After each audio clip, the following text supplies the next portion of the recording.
Richard Murray. I'm the President of the Australian College of Rural Remote Medicine, as you know. It gives me great pleasure to invite the Minister for Health in Queensland, the Honourable Lawrence Springborg, who's a member for Southern Downs and is here to speak to the assembled delegates today. This is an historic occasion. We have over 730 delegates attending from all over the country and indeed all over the world. We've held this conference in conjunction with the inaugural World Summit on Rural Generalist Medicine, an idea that this government in particular has championed within this jurisdiction and has made a centrepiece of the reform of the rural medical workforce over recent years. Minister Springborg is in no small part personally responsible for the necessary political momentum for this important initiative and will address us. Minister Springborg, of course, was the youngest person ever elected to the Queensland Parliament. He's also the youngest political leader in Queensland. He is an authentic a rural minister.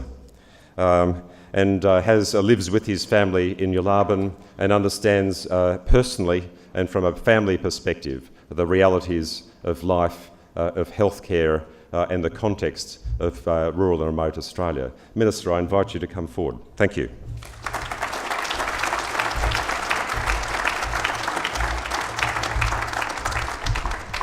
Thank you very much, Richard. And can I, rather than singling anyone out, just acknowledge all of our very distinguished guests and to the organising panel that have been involved in this. Obviously, so many people that have travelled from throughout Australia and also internationally to be here. And of course, we have many fantastic trade displays as well.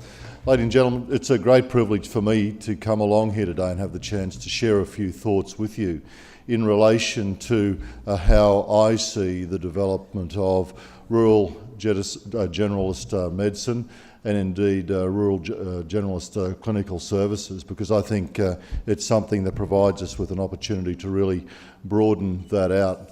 And some of you may have heard me say this before. I find it somewhat passing strange that the things that we are seeking to do today are things that we generally took for granted in our own jurisdictions.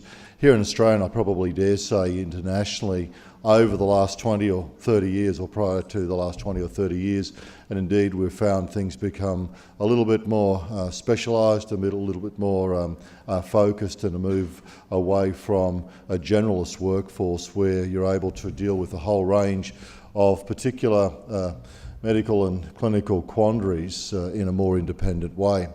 And I think in Queensland we have got a lot to do to reinvigorate our workforce and to be able to provide opportunities for that broader range of skills.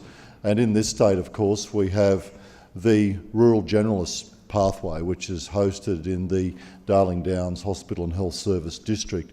And they've done some remarkable work over recent years in ensuring that we have a stream of rural generalists to provide what are more advanced options for services in many of our areas around Queensland.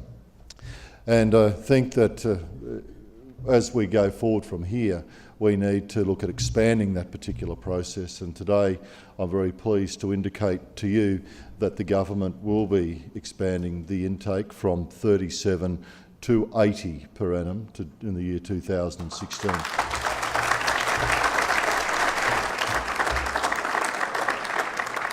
That will ensure that we have a great opportunity for our medical student graduates as they wish to not only choose a career in medicine, but those that are becoming increasingly dedicated to choosing a career in rural and remote medicine as well. And I think it's absolutely fantastic that we do have a whole range, a new cohort that's coming through that want to actually look at that. And there's opportunities within that, of course, to actually work with those that are currently in our workforce to upskill them on a particular generalist pathway. We're seeing the advantages of this now, not only in Queensland, but also internationally.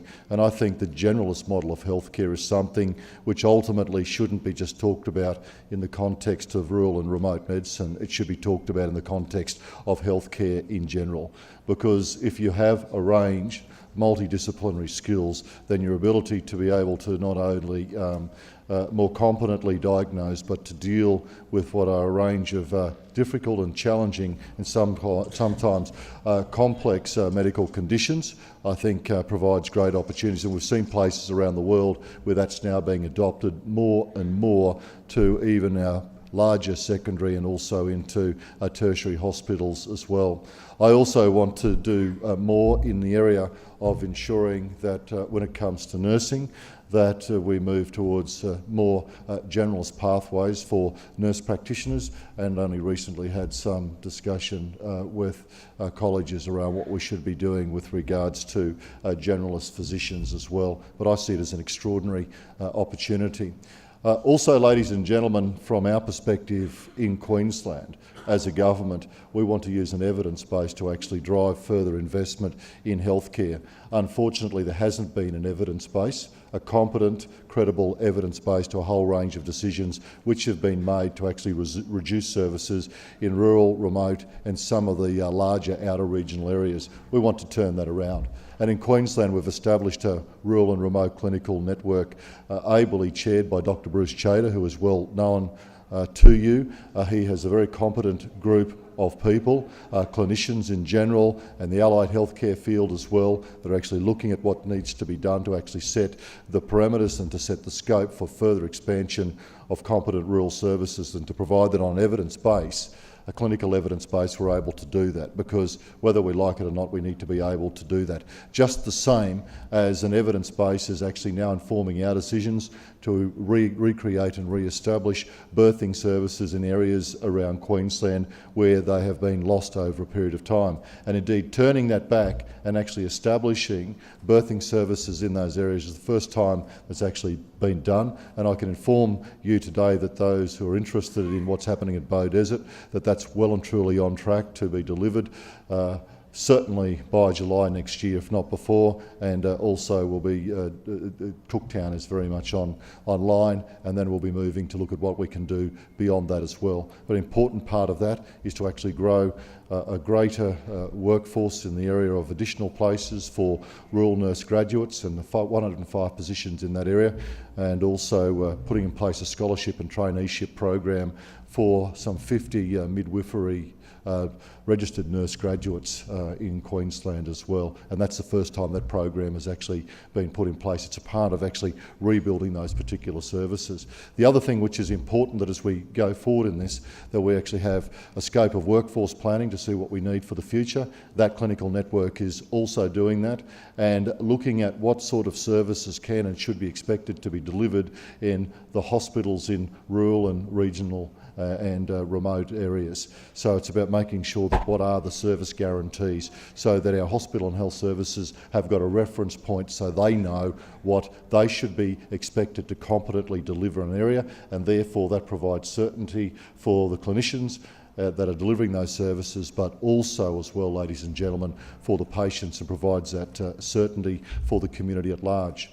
Telehealth is a very significant part of what we're doing here. It's not new. I'm not claiming it as something new. We have an amazing telehealth infrastructure in Queensland, some 200 odd sites, some 1,500 odd systems around the state, and last year we did around about 30,000 telehealth consults. We need to take it beyond that, and we need to have it as a part of real abiding culture when it comes to delivering healthcare in rural and remote areas. There's still a degree of reticence on the part of clinicians to use it, and there's a degree of reticence on the part of patients themselves as well to have confidence in it. But those that are actually at the leading edge of this are very, very, very happy with it, because it breaks down the tyranny of distance. You know that. And the important thing is to actually now take the investment beyond the infrastructure into the coordination and providing certainty and assurity to those that are actually actually using the service, that it's going to work, it's going to be reliable, and that things can be very, very well coordinated. And we're investing $30.9 million over 4 years in the coordination of that process, invigorating that service, and to make sure that we get that uptake from clinicians and patients. And already we're seeing a great degree of interest on the part of our hospital and health services around Queensland. But ladies and gentlemen, can I just say in conclusion, thank you very much for those of you that have travelled so far and honouring us with your presence. Many of you have come from right throughout the world. I think that this is an exciting opportunity. Generalist medicine, I think, is really, fantastic. I think generalist clinical care is something that we should be doing more in the area. We've already seen the benefits that have come from our generalist pathways in Queensland. We're going to double that, and then we'll actually obviously look at that particular stage what we need to do beyond that. But your contribution makes an enormous difference to the quality and the availability of healthcare for many people in rural and remote areas of not only Queensland, but obviously, because of where you come from, around the world as well. So Richard, thank you very much, and enjoy your time, ladies and gentlemen.